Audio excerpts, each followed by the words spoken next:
കൊച്ചിയിൽ സംവിധായകർ ഹൈബ്രിഡ് കഞ്ചാവുമായി പിടിയിലായ കേസിൽ ഛായാഗ്രാഹകനും ഫ്ളാറ്റ് ഉടമയുമായ സമീർ താഹിറിനെ അറസ്റ്റ് ചെയ്ത് ജാമ്യത്തിൽ വിട്ടു. 7 വർഷം മുൻപ് വാടകയ്ക്കെടുത്ത ഫ്ളാറ്റാണെന്നും ഖാലിദ് റഹ്മാൻ, അഷ്റഫ് ഹംസ എന്നിവർ ലഹരി എത്തിച്ചത് അറിഞ്ഞില്ല എന്നുമാണ് സമീർ താഹിറിന്റെ മൊഴി. ലഹരി എത്തിച്ച ആളെക്കുറിച്ച് സൂചന ലഭിച്ചതായി എക്സൈസ് വ്യക്തമാക്കി. സംവിധായകരായ ഖാലിദ് റഹ്മാൻ, അഷ്റഫ് ഹംസ, ഇവരുടെ സുഹൃത്തായ ഷാലിഫ് എന്നിവരെയാണ് 1.6 ഗ്രാം ഹൈബ്രിഡ് കഞ്ചാവുമായി കൊച്ചിയിലെ ഹോട്ടലിൽ നിന്ന് എക്സൈസ് പിടികൂടിയത്. ഫ്ളാറ്റ് ഉടമയായ ഛായാഗ്രഹകൻ സമീർ താഹിറിനെ ചോദ്യം ചെയ്യലിനായി നോട്ടീസ് നൽകിയിരുന്നു. പിന്നാലെ കൊച്ചി എക്സൈസ് റേഞ്ച് ഓഫീസിലെത്തി സമീർ ചോദ്യം ചെയ്യലിന് ഹാജരായി. സമീർ താഹിറിന്റെ അറിവോടെയാണോ ഫ്ളാറ്റിൽ കഞ്ചാവ് ഉപയോഗിച്ചതെന്നും സമീപകാലത്ത് സിനിമാ രംഗത്തെ മറ്റു പലരും ഇവിടെ എത്തി ലഹരി ഉപയോഗിച്ചിരുന്നതെന്നും കണ്ടെത്താനായിരുന്നു എക്സൈസ് ചോദ്യം ചെയ്യൽ.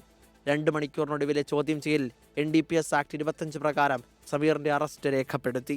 ലഹരി ഉപയോഗിക്കുന്നതിനായി ഇടം നൽകിയതിനാണ് കേസ്. സ്റ്റേഷൻ ജാമ്യത്തിൽ വിട്ടയച്ച സമീർ ലഹരി ഉപയോഗിച്ചില്ല എന്നാണ് മൊഴി നൽകിയിരിക്കുന്നത്.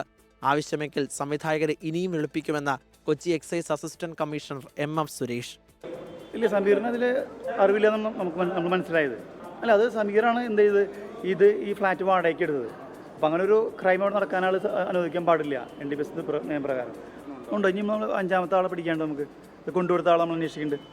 ലഹരി എത്തിച്ച ആളെക്കുറിച്ച് സൂചന ലഭിച്ചതായും 5-മൻ കാക്കനാട് താമസിക്കുന്ന കോഴിക്കോട് സ്വദേശിയാണെന്നും എക്സൈസ് വ്യക്തമാക്കിയിട്ടുണ്ട്.